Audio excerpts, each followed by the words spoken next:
안녕하세요. 사연을 듣고 계신 청취자 여러분에게 인사드립니다. 저는 40대 중반에 접어든 여자로 나름 부유하다면 부유한 조물주 위에 건물주 집안에서 태어났습니다. 대대손손 물려받은 땅은 예전엔 별 쓸모없는 모래밭 땅이었다고 해요.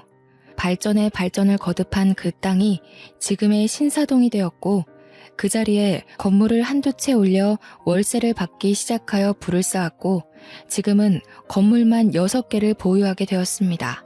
물론 제 명의의 건물이라기보단 저희 아버지께서 물려받으신 건물이고 아마 제가 외동딸이니 저한테 그 건물이 오지 않을까 예상만 하고 있네요.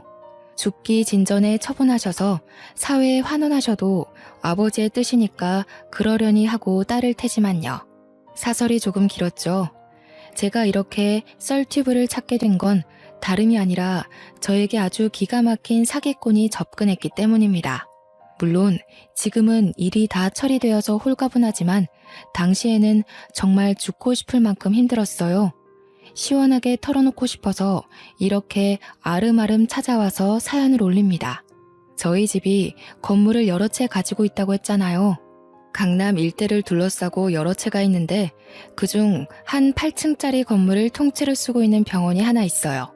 병원 원장님이 아버지와 막역한 사이고 어린 시절부터 꽤 오래 보고 지낸 사이였습니다. 그래서 노다지 건물을 임대를 해주신 거고요. 제 나이가 30대 중반을 넘어갈 무렵 아버지께서는 제가 하루라도 빨리 시집을 가서 가정을 꾸리길 원하셨습니다. 자고로 여자는 남편이 있고 가정이 있어야 안정적인 삶을 살 수 있다고 믿으시는 분이었습니다. 아버지는 대대로 내려오는 땅을 잘 굴러가며 부를 쌓으셨지만 사실 배움이 짧은 탓에 그걸 평생의 한이라고 생각하며 사셨어요. 그래서 저는 유학도 다녀오고 강남 일타 강사들 밑에서 배우며 공부를 해야만 했습니다. 태생이 똑똑한 머리도 아니었고 노는 게 제일 좋은 천상백수 체질이었기 때문에 아버지 눈을 피해서 엄청나게 놀러 다녔습니다. 하지만 대학 입시에 실패하자마자 쫓겨나듯 유학을 떠나야 했어요. 물론 유학을 다녀와서도 탱자탱자 노는 일에는 쉬지 않았죠. 저는 30대 중반을 넘어서자마자 선을 보러 다녀야만 했습니다. 그런데 죄다 집안은 빵빵할지 몰라도 하나같이 배 나오고 탈모에 조짐이 있는 사람들만 나오는 거예요. 여자가 30에 시집 가는 게 쉬운 줄 아냐면서 저를 꾸짖는 아버지의 말은 그냥 핑계로만 들렸습니다. 자고로 남자가 돈이 많아야 여자가 편한 거라면서 자꾸 외모는 보지도 않고 이상한 아저씨들에게 저를 내보이는 거예요. 아니, 우리 집도 솔직히 내놓으라는 부잣집이나 마찬가지인데 왜 자꾸 돈돈거리는지. 저는 운명의 상대를 만나지 않으면 결혼하지 않겠다고 선포를 했습니다. 그럴수록 아버지는 저에게 압박을 하셨죠. 예를 들면 용돈도 끊고 카드도 정지시켜버린다던가 한국에 들어오자마자 사주셨던 차를 뺏는다던가 하는 유치한 방법으로요. 나가서 놀려면 돈이 필요했고 아버지의 돈줄이 막혀버리자 저는 진짜 취직이라도 해야 하나 하면서 고민에 휩싸였죠. 그러자 어머니께서 저에게 조건을 내거셨어요. 제가 선을 보고 오면 30만 원씩 용돈을 주시겠다는 거예요. 냉큼 하겠다고 했고 저는 매주 선을 보러 다녔습니다. 선자리에서 운명을 만날 확률이 얼마나 된다고 생각하세요? 저는 0.001%의 확률도 안 된다고 생각하거든요. 그날도 그냥 30만 원 벌자고 선자리에 나가서 시간을 때울 준비를 하고 있었습니다. 유학 생활을 같이 했던 친구들과 만나서 놀기로 했기 때문에 메이크업도 의상도 완벽하게 준비해서 나갔죠. 그런데 선자리에 나온 사람이 제가 생각한 대머리나 배 나온 아저씨가 아니라 멀끔한 동년배 남자였습니다. 저는 여태 썩은 과일들만 보다가 싱싱한 과일을 보니 눈이 돌아간 사람처럼 그 자리에 몰두하게 되었어요. 남자는 우리 아버지가 세를 내어준 병원에서 일을 하는 의사였습니다. 중매쟁이를 통해서 만나게 된 인연치고는 얽힌 것들이 많은 사람이었고 대화도 꽤 잘 통했습니다.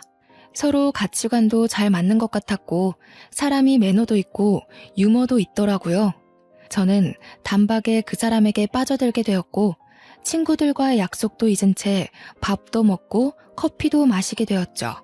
어차피 해야 할 결혼이라면 한 살이라도 젊고 멀끔한 남자와 해야 하는 게 맞지 않겠어요?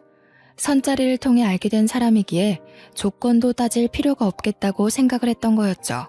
그래서 3번 딱 더 만나보고 집에 통보를 했습니다.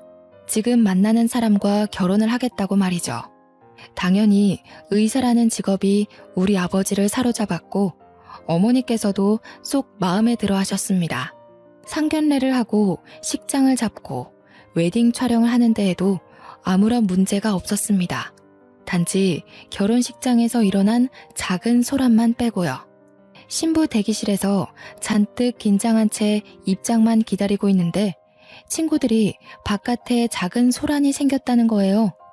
너무나도 궁금해서 몰래 나가보니 시부모가 웬 여자랑 이야기를 하고 있더라고요. 뭔가 복잡해 보이긴 했지만 큰 소란은 아니었던 터라 궁금하기만 했죠. 하지만 그 여자는 금방 돌아갔고 결혼식은 시작이 되었습니다. 저는 모든 일정이 끝난 뒤 시모에게 물어보았어요. 아까 결혼식장에 찾아왔던 그 여자는 누구냐고요. 시모가 흠칫하더니 봤냐고 속이 시끄러워서 비밀로 하려고 했는데 솔직하게 털어놓는다면서 먼 친척이라고 하더라고요. 친척이면 축하해주러 온 거 아니냐. 왜 금방 갔냐고 하니까 사실 시모가 그 집에 돈을 빌린 적이 있었대요. 5천만 원 정도를 빌렸었는데 남편 의대 보내느라 어쩔 수 없이 진 빚이었다고. 근데 아직 남편이 일을 시작한 지 얼마 안 되어서 못 갚았다고요. 그 사정을 듣고 났는데 제가 어떻게 모른 척을 할 수 있겠어요. 그래서 부모님께 바로 말씀을 드렸죠. 그러니 아버지께서도 경사가 있는 날 그림자가 지면 안 된다고 시모에게 바로 5천만 원을 갚아주시겠다고 했어요. 시모는 눈물을 글썽거리면서 이렇게 좋은 사돈이 있어서 행복하다고 앞으로 사위 많이 아껴달라면서 인사를 하더라고요. 아버지는 통 크게 예단비 추가로 드린 거라 생각하면 된다고 의사 사위 생겨서 좋다고 덕담을 아끼지 않았습니다. 그렇게 작게 일어난 소란은 소리 소문 없이 조용해졌습니다. 남편이 저보다 3살이 많았거든요. 저는 36살이고 남편은 39살이라 그런지 이상하게도 아이가 바로 찾아오질 않았어요. 피임을 따로 하지 않았음에도 불구하고 아이가 바로 생기지 않으니 저희 집에서 보약이며 병원이며 막 끌고 다니기 시작했어요. 저는 결혼한 지 이제 고작 3개월밖에 되지 않았는데 신혼을 좀 즐기면 안 되겠냐고 했지만 아버지께서는 더 늙어서 아이를 가지면 위험하다는 입장을 고수하셨습니다. 결국 병원에 가서 난임 검사를 받게 되었고 나이가 있기 때문에 시험관을 해보는 게 어떠냐는 권유를 받게 되었습니다. 정부에서 지원도 나오고 생각보다 시험관 시술을 하는 사람들이 많다고 하더라고요. 그래서 냉큼 알겠다 하고 시험관을 2번 정도 시도를 했는데 와, 저는 그게 그렇게 아픈 건지 몰랐어요. 때가 되면 주사를 맞고 난자도 채취하고 너무 배가 땡기고 아파서 겁부터 나더라고요. 그래서 딱 2번 시도하고 그냥 애가 생기지 않으면 애 키우지 말자 선언을 해버렸죠. 남편도 저의 계획에 당연히 동의를 해주었습니다.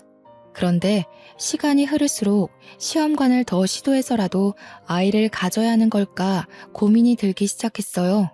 아버지께서 하루라도 빨리 결혼을 시켜서 애부터 보게 했어야 하는 건데 하시고 어머니는 계속 저한테 언제 병원 가냐고 물어보시고 시부모도 내색은 안 하지만 하루빨리 손주 키우는 재미를 보고 싶다고 하시고 은근히 남편도 아이를 보면 눈을 잘 못 떼더라고요.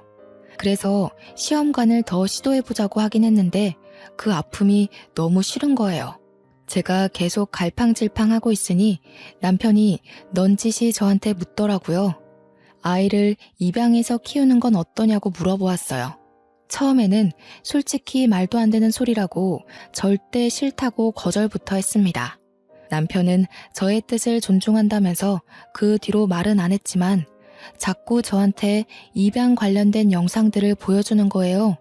막 인간극장 같은 데에서 입양할 하루 이런 거 나오면 틀어놓고 괜히 저보고 같이 보자고 하고, 유튜브 같은 데나 커뮤니티 같은 곳에 입양에 관련된 컨텐츠가 올라오면 저한테 링크를 보내서 같이 보자고 하고, 내 자식도 아닌데 어떻게 내 자식처럼 키울 수 있겠냐고 거절하던 저는 뽀얗고 귀여운, 하지만 부모에게 버려진 신생아들을 보면서 마음이 아파지기 시작했습니다. 점차 마음이 기울고 있었어요. 저희 집에도 은근히 이야기를 했는데 처음에는 절대로 안 된다고, 내 핏줄을 봐야 한다고 우기시던 부모님도 버려진 아이들 베이비박스 이런 영상들을 보시고는 마음이 좀 기우시더라고요. 저한테 좋은 입양기관은 알아봤냐고 넌지시 물어보시기도 하고요. 하지만 저의 마음이 정확하게 정해지지 않은 상태여서 저도 뜨뜨미지근하게 지내왔어요. 나의 인생에 꼭 아이가 필요할까 싶기도 하고, 입양을 했는데 아이가 저와 성향이 맞지 않으면 어떻게 하겠어요? 하지만 남편은 계속해서 저를 설득하기 시작했습니다. 차라리 대놓고 설득을 하면 반발심이라도 생겨서 절대 싫다고 말이라도 하겠는데, 은근히 불쌍한 아이들을 돕는 거다 라는 식으로 말을 하니까 매몰차게 거절도 못하겠더라고요. 저는 점점 남편의 말에 설득되기 시작했고, 완전 신생아부터 입양해서 키우면 우리 자식처럼 키울 수 있을 것 같다는 말에 넘어가게 되었습니다. 마지막 선택은 제가 하는 거라면서 남편이 저에게 오롯이 모든 결정을 맡기겠다고 했어요. 시부모에게도 은근히 물어봤는데 마음으로 낳은 자식도 다 자기 자식이라고 하더군요. 결국 저는 6개월 정도 고민을 하게 되었고, 고민 끝에 아이를 입양하기로 했습니다. 그때부터 부랴부랴 입양기관을 알아보기 시작했는데 도통 눈에 들어오는 곳이 없었습니다. 물론 아이를 골라서 입양하는 건 아니지만 그래도 평생을 함께하고 내 자식처럼 키울 아이인데 정확한 절차를 거쳐서 아이를 입양하고 싶었습니다. 그렇게 여러 기관을 둘러보는 도중 남편이 입양기관 하나를 추천받았다면서 이야기를 해주었어요. 시스템도 꽤 잘 돌아가고 있는 것 같고 추후에 친부모를 찾을 수 있게 추적이 가능하다고 하더군요. 아이가 원할 경우에는 친부모를 만나게 해주고 싶다는 생각도 했기 때문에 저는 남편이 추천해준 기관에서 입양을 하기로 마음을 먹었습니다. 남편은 저에게 마지막으로 한 번 더 고민을 해보라고 했고, 결심이 선 저는 입양을 하겠다고 했어요. 더 이상은 물을 수 없다는 걸 저도 잘 알고 결정한 일이었습니다. 결혼한 지 1년이 채 안 돼서 저희 부부는 아이를 입양했습니다. 여러 신생아들이 누워있는 방 안에서 저희가 입양할 아이를 딱 마주하는 순간 이상하게도 눈물이 흐르더라고요. 저 아이가 이제 나의 아이구나 하는 마음이 들면서 가슴 한구석이 몽글몽글한 게 피어오르는데 정말 벅차오름이 느껴졌다고나 할까요? 제 호적에 올라갈 아이니까 정말 예쁘게 좋은 것만 보여주면서 한평생을 함께하겠다고 다짐을 했습니다. 남편도 저에게 이 아이를 만난 게 우리의 행운이길 바란다고 말해주었어요. 여자아이임에도 불구하고 짙은 눈썹에 한쪽만 살짝 지어진 쌍꺼풀이 저희 남편의 얼굴과 너무나도 닮았기에 더 정이 갔습니다. 처음에는 신생아가 아니라 3, 4살 정도 되는 아이를 입양할까 고민도 하긴 했어요. 아이들이 나이가 차도록 입양이 되지 않으면 평생 보육원 신세를 지게 되는 경우도 있다고 하더라고요. 그럴 경우 성인이 되어 보육시설을 떠날 때 자립금 조금 받아서 홀로 서기를 해야 한다고 들었어요.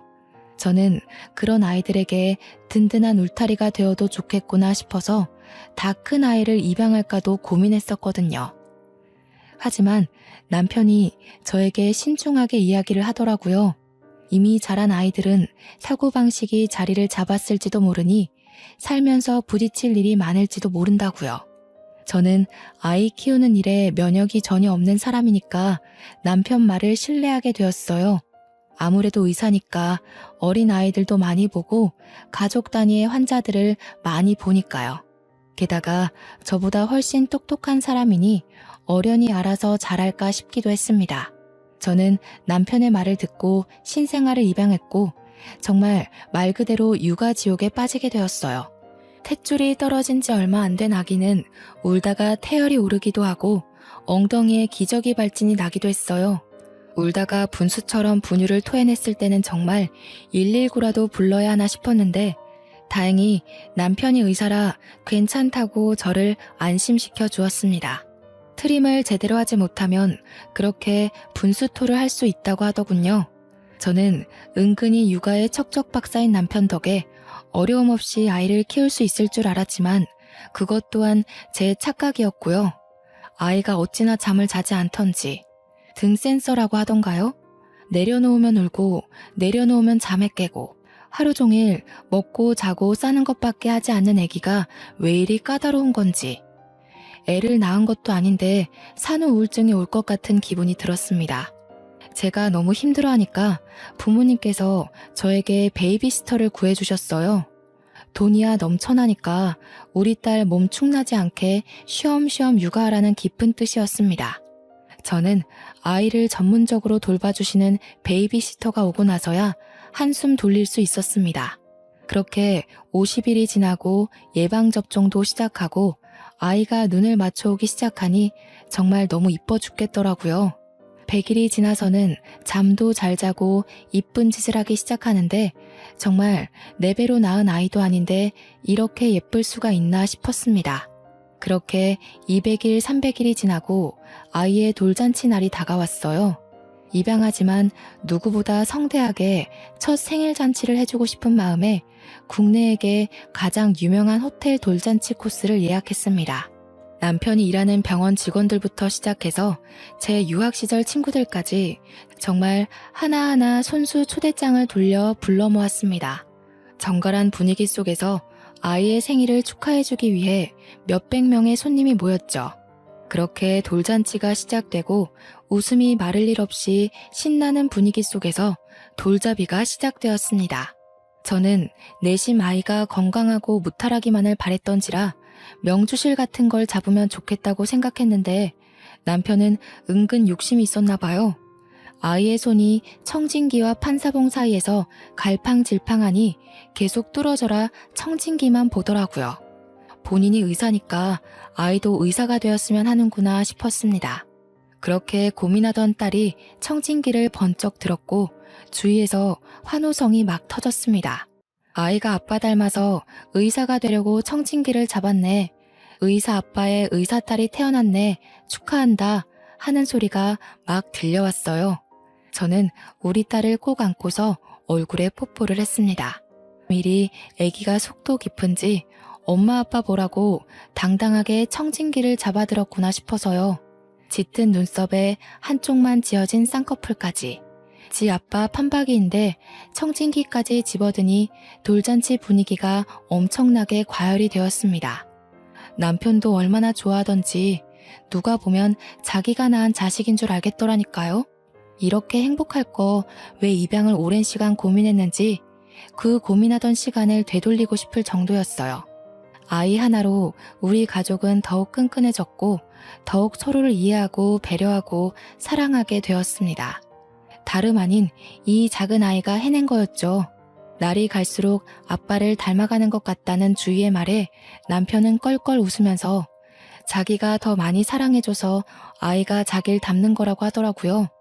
평소에 남편이 아이에게 정말 잘하긴 하거든요. 퇴근하고 와서 피곤해도 꼭 아이와 눈을 맞추고 아직 말도 못 알아듣는 아기에게 하루 종일 있었던 일을 조잘조잘 떠들기도 하고요. 하지만 아이와 함께 있는 시간은 제가 더 길고 제가 더 많이 사랑해주고 있는데 그 말이 좀 서운했습니다. 제가 옆구리를 쿡 찌르자 남편은 아이의 눈동자도 입술 모양도 저를 쏙 빼닮았다고 이야기를 해줬어요. 그 이야기를 듣고 보니 정말 저랑 닮은 것 같이 보이더라고요. 그렇게 돌잔치를 끝내고 아이는 잔병치레 하나 없이 정말 건강하게 하루하루를 보내고 있었습니다. 1년이 지나고 2년이 더 지나고 아이가 4살이 될 때까지 정말 예쁘게 컸습니다. 다른 아이들처럼 말을 듣지 않고 떼를 쓰거나 하는 일도 없이 정말 얌전하게 자랐어요. 밖에 나가서도 소란을 일으키지 않고 앉은 자리에서 우는 법이 없어서 주위에서도 칭찬이 자자했습니다. 오죽하면 다른 엄마들이 저에게 와서 교육의 비법이 뭐냐고 자기네 아이들은 밥 먹으라 하면 사방팔방 뛰어다녀서 곤란하다고 했어요. 그냥 우리 아이 성향이 그런 건데 싶었지만 그렇게 말해봐야 좋을 게 없을 것 같아서 밥상머리 교육을 따끔하게 하는 편이라고 둘러댔죠. 그런데 그뿐만이 아니라 우리 아이는 정말 남들에게 부러움을 많이 타는 아이였어요. 성심이 착한 것도 그렇고 번듯한 것도 그렇고 배려심까지 있어서 친구들이랑 놀면서 싸우는 법이 없었습니다. 우는 친구들을 달래주기도 하고 혼자 노는 친구에게 다가가 같이 놀기도 하고 정말 제 딸이지만 너무나도 완벽한 아이였죠. 어린이집 선생님이 오죽하면 한번 환생한 게 틀림없다고 할 정도로 어른스러운 아이였습니다. 5살이 되었을 땐 한글까지 완벽하게 다 떼버려서 저와 남편이 얼마나 놀랐는지 몰라요. 가르쳐 준 적도 없고 학습지도 따로 시킨 적이 없는데 완벽하게 책을 읽더라니까요. 오죽하면 아버지께서 저에게 쏟아부었던 교육비를 손녀에게 쏟아부었어야 했다며 껄껄 웃으셨습니다. 집안에 천재가 나왔다고 시부모도 아이의 진로를 벌써부터 의사로 점찍어 두셨고요. 하지만 저는 우리 아이가 너무 빨리 성숙해지지 않기를 바랐어요. 저한테 어리광도 부리고 저 쇼핑하는 재미도 들었으면 했고요. 공부만이 인생의 전부가 아니라는 걸 알리고 싶었죠. 하지만 고작 5살짜리 아이에게 열심히 설명해봐야 뭘 알겠나 싶어서 좀 더 크기만 기다리고 있었습니다. 남편은 똑똑한 것까지 자기를 닮았다면서 무척이나 좋아했어요. 그 말에 기분이 나쁜 건 오로지 저 하나였죠. 저는 뭐 무식한가요? 남편에게 빈정상했다고 이야기하니까 또 웃으면서 달래주더라고요.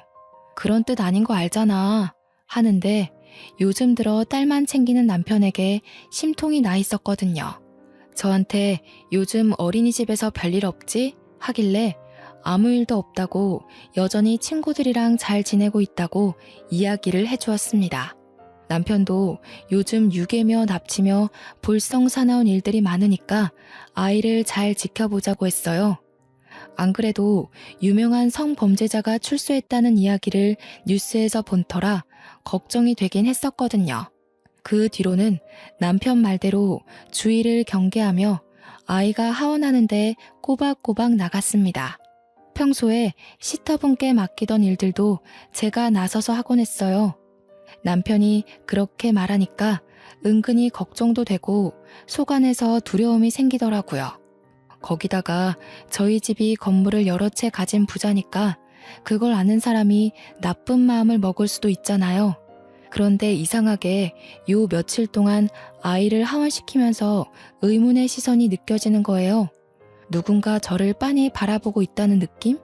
그래서 주위를 휙 둘러보면 아무도 없고 무서운 그런 느낌이랄까요? 귀신이 저를 쳐다보고 있으면 딱 이런 느낌이겠다 싶은 그런 거 있죠. 자꾸만 느껴지는 시선에 경우 없이라도 불러야 하나 싶었는데 남편이랑 같이 하원시킬 때는 또 그런 느낌이 들다 말고 남편은 저한테 요즘 범죄자가 많아서 예민한 거라고 그러다 스트레스 받는다고 조심하라고 했고요. 저도 너무 예민해지고 싶진 않았지만 우리 딸이 점점 미모가 물이 오르니까 걱정이 되더라고요. 도중 제가 너무 신경을 많이 쓴 건지 몸이 급격하게 안 좋아졌어요.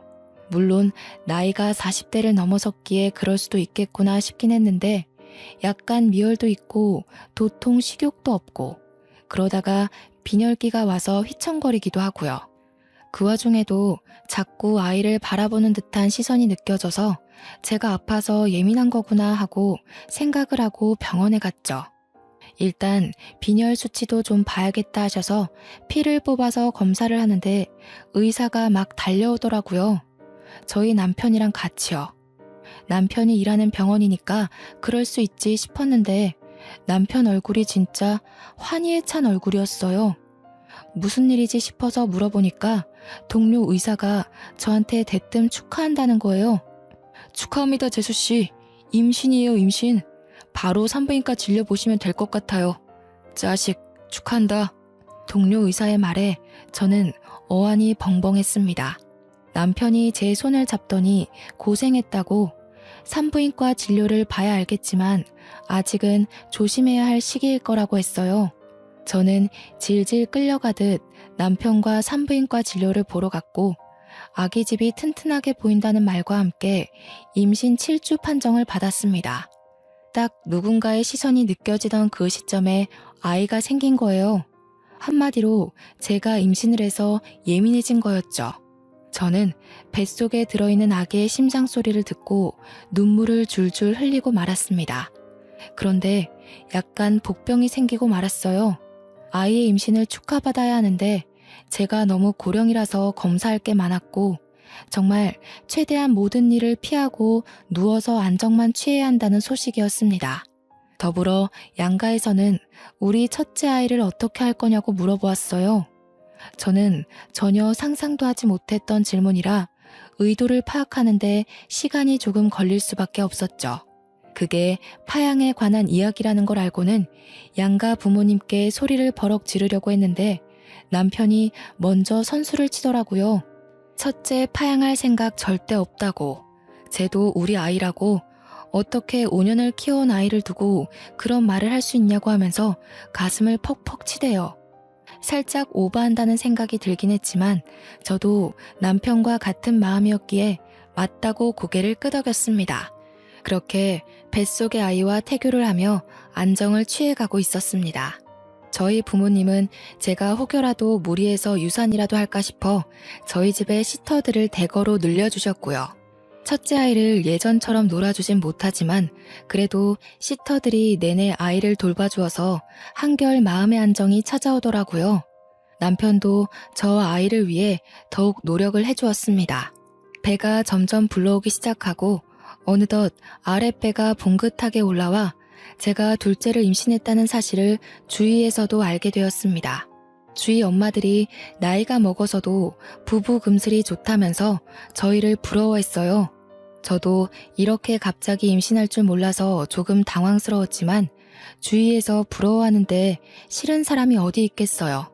그날도 다름없이 아파트 놀이터에서 첫째 아이가 노는 걸 지켜보고 있었습니다. 임신 중기가 되었기 때문에 어느 정도 산책도 해줘야 한다고 해서 아이와 낮 시간에 놀이터에 가서 놀고는 했거든요.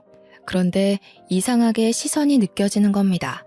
그래서 고개를 휙 돌려보니까 웬 여자가 저 멀리서 저와 아이를 빤히 바라보고 있는 거예요. 임신하면서 예민해서 느꼈던 그 시선이 정말 실제로 존재하는 시선이었던 것이었어요.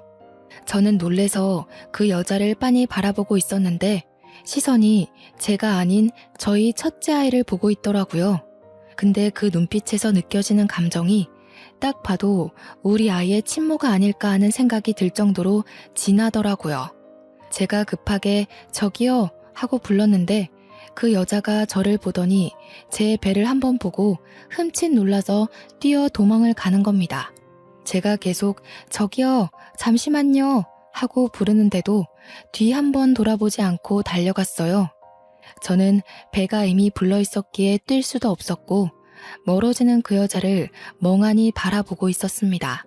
그날 저녁 퇴근하고 돌아온 남편에게 낮에 있었던 일들에 대해 이야기를 했습니다. 그런데 남편 얼굴이 약간 사색이 되는 거예요. 남편도 많이 놀랐겠다 싶어서 등을 토닥여 주었습니다.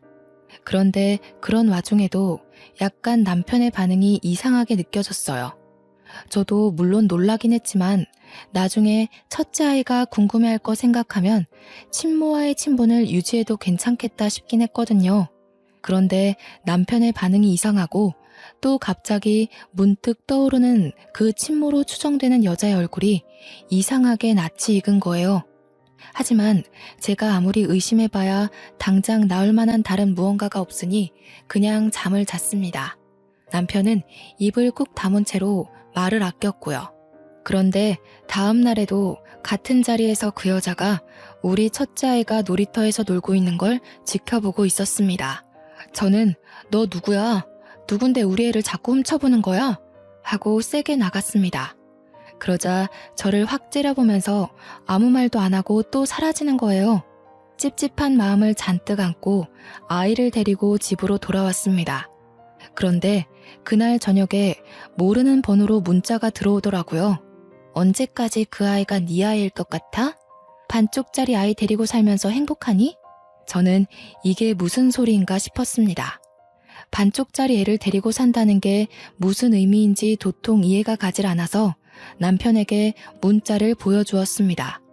이런 문자가 도착했는데 무슨 뜻인지 모르겠다고 알고 있냐고요. 남편이 문자를 보더니 갑자기 그 미친년이? 이러면서 씩씩거리는 게 아니겠어요. 그러면서 저한테도 당장 그 번호도 차단하고 문자도 지워버리래요. 남편의 그런 반응이 더욱 수상해서 알겠다고 대답은 하고 차단도 지우지도 않았습니다. 그리고는 그 번호로 답장을 보냈어요. 반쪽짜리 애라는 게 무슨 소리냐고. 정확하게 말을 해달라고 하니 저에게 빠른 답장이 왔습니다. 궁금하면 남편이랑 아이랑 유전자 검사를 해보라는 답장이요. 저는 밤새 한숨도 잠을 잘 수가 없었습니다.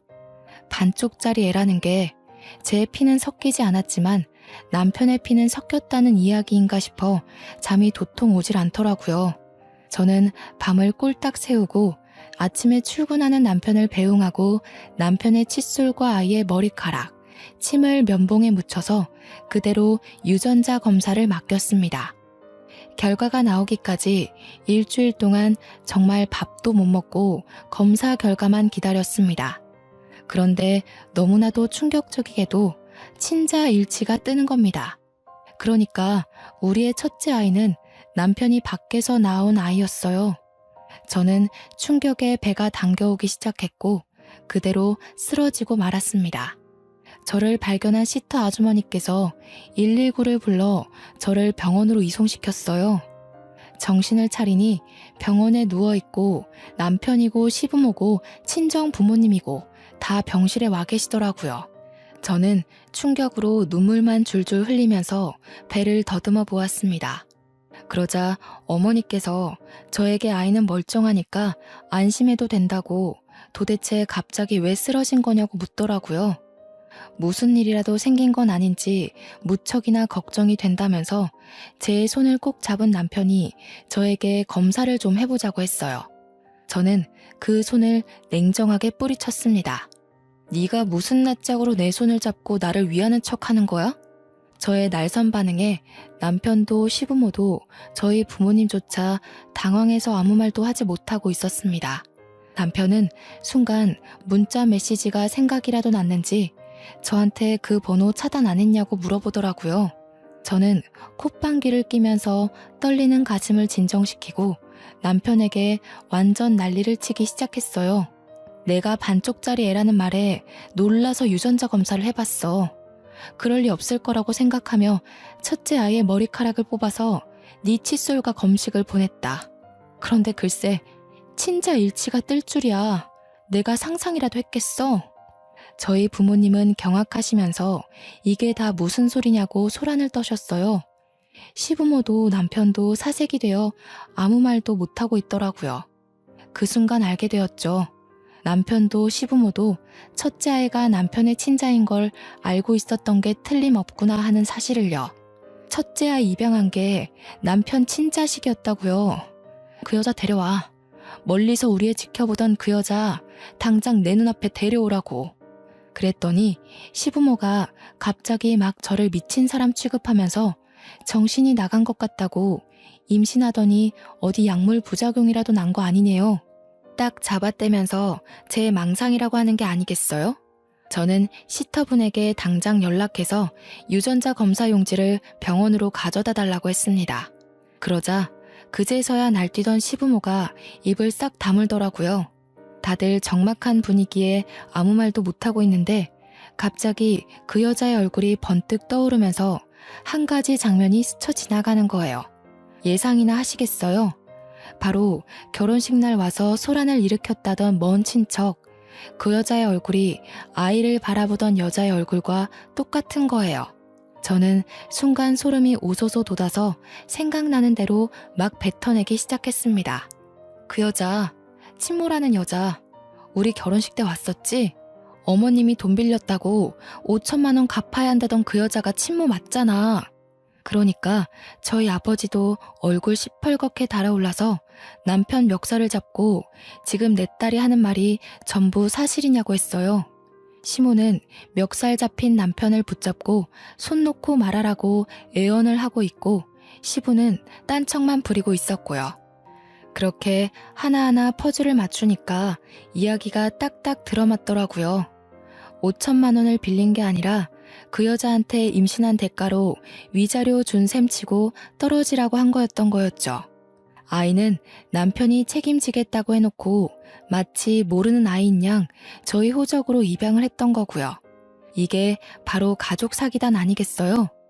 제가 눈물을 줄줄 흘리면서 솔직하게 다 이야기하라고 하니 남편이 체념을 하고 이야기를 시작했습니다. 그 여자가 누구냐 하니 전 여친이라고 하더라고요. 아버지께서 남편의 뺨을 짝소리 나게 때렸습니다. 한 대 더 때리려고 하는 걸 제가 막았어요. 일단 이야기부터 다 듣고 나서 하라고요. 남편은 이야기를 이어나갔습니다. 전 여친네 집이 엄청나게 가난했는데 남편이 의사고시에 합격하기 전부터 뒷바라지를 하던 여자였다고 하더라고요. 남편은 지극정성으로 자기를 내조해준 여자를 취직하고 얼마 지나지 않아 버린 것이었습니다. 이유는 당연히 저와 선을 보았고 제가 황금 동아줄이라는 생각을 떨쳐낼 수 없어서 팔자 한번 펴보려고 저랑 결혼한 거였대요. 중매쟁이한테 찔러넣은 돈으로 좋은 자리를 얻어낸 거였다고요. 막상 만나보니 구김살도 없고 돈도 정말 많아 보여서 전 여친 보고 이만 헤어지자고 했는데 임신을 했다고 하더래요. 그래서 지우라고 하니 절대로 못 지운대서 그럼 낳고 나면 남편이 키우겠다고 했대요. 전 여자친구한테 가난하게 평생 살았는데 자식만큼은 부잣집에서 키우는 게 좋지 않겠냐고.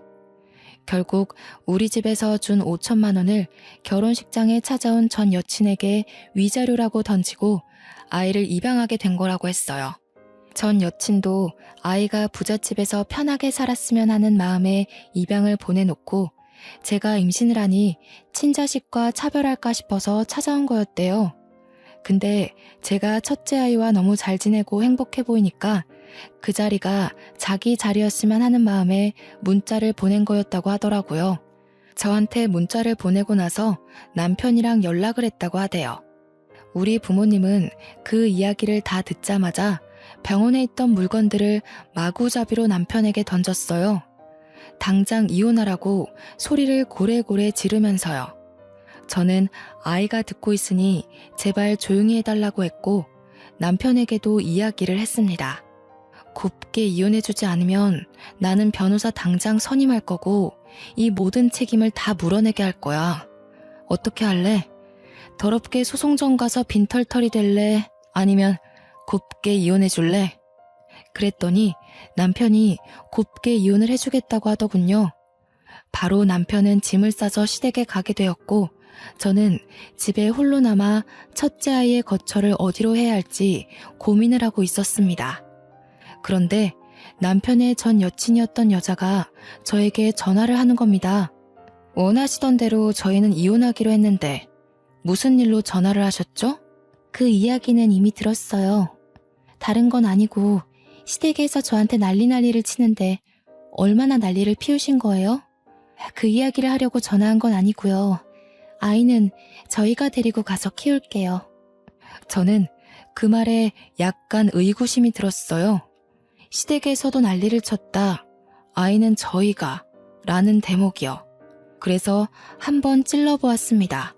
너희 나 몰래 계속 연락하고 지냈니?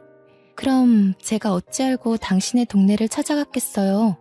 그 말은 즉슨 남편과 전 여친이 꾸준히 연락을 하고 있었다는 말을 인정한 거 아니겠어요? 저는 너무 화가 나서 손이 벌벌 떨렸습니다. 첫째 아이에겐 미안하지만 아이의 짐을 싸서 시터의 손에 쥐어주었어요. 당장 시댁 앞에 애를 데려다주고 오라고요.